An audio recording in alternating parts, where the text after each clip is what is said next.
కర్ణాటకలో 28 సీట్స్లో last election 2019లో BJP 26 seats గెలుచుకుంది.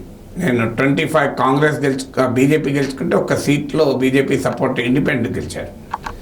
ఈసారి బాగా దెబ్బ తగులుతుంది అని అంచనాలు వేసారు.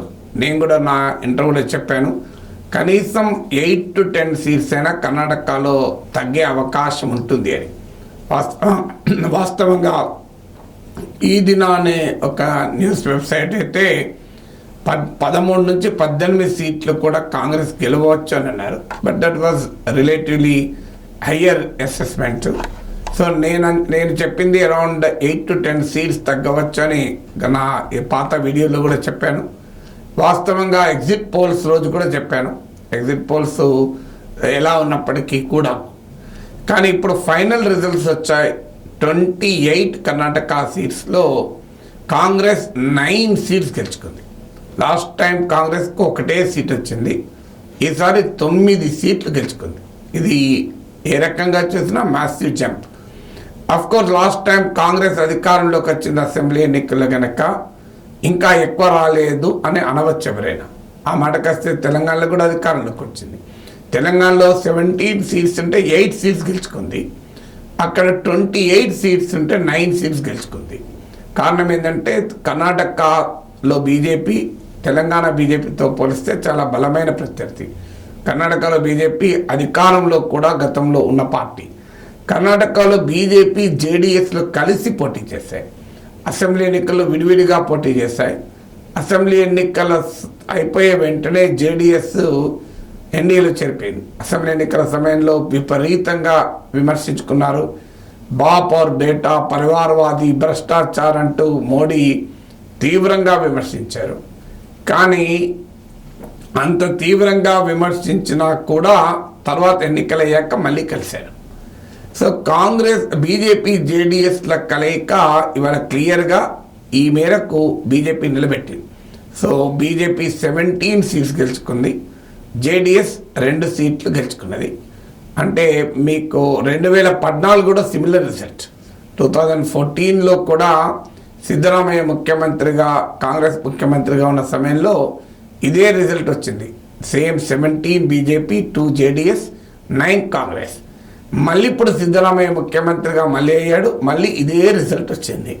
సో ఇది ఒక స్ట్రేంజ్ కోయిన్సిడెన్స్ కూడా చెప్పచ్చు. ఏం జరిగింది అంటే కర్ణాటకలో బీజేపీ జేడీఎస్ కాంప్లిమెంటరీ అలైస్, అంటే ఒకరి సపోర్ట్ బేస్ మరొకరి సపోర్ట్ బేస్ ఓవర్లాప్ కాదు. మీకు కర్ణాటక ఒక ఎగ్జాంపుల్, పంజాబ్ ఒక ఎగ్జాంపుల్. పంజాబ్లో కూడా బీజేపీ అకాలీదళ సపోర్ట్ బేస్లు ఓవర్లాప్ కాదు. సో కర్ణాటకకు వచ్చే వరకు 2 డామినెంట్ కమ్యూనిటీస్, లింగాయత్, ఒక్కలిగాస్. సో లింగాయత్లు మొదటి నుంచి బీజేపీకి బాగా సపోర్ట్ ఉన్న సామాజిక వర్గం. యడియూరప్ప కారణాన బాగా కన్సాలిడేట్ అయింది.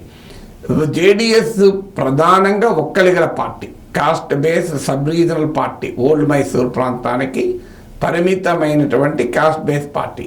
సో అందువల్ల ఒక్కలిగాలు జేడీఎస్కు స్ట్రాంగ్ బేస్. అయితే ఇటీవల అసెంబ్లీ ఎన్నికల్లో ఒక్కలిగా ఓటు కూడా బాగా దెబ్బతిన్న జేడీఎస్కు 5% ఓటింగ్ పడిపోయింది.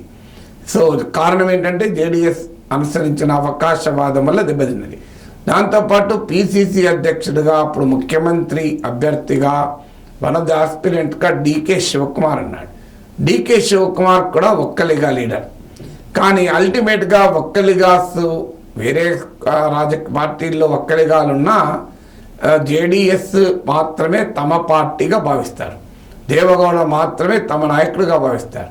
ఇప్పుడు ఇతర పార్టీల్లో కమ్మాలు ఉండవచ్చు, కానీ కమ్మాసు మా పార్టీగా టీడీపీని ఓన్ చేసుకుంటారు, మా నాయకుడిగా చంద్రబాబు నాయుడు ఓన్ చేసుకుంటారు. సో రెడ్డిస్ వేరే పార్టీలో ఉన్నా లార్జ్లీ జగన్మోహన్ రెడ్డి ఓన్ ఉన్నారు. ఇప్పుడు ఈ ఎలక్షన్లు ఏమైందో చూడాలి మనకు రిజల్ట్.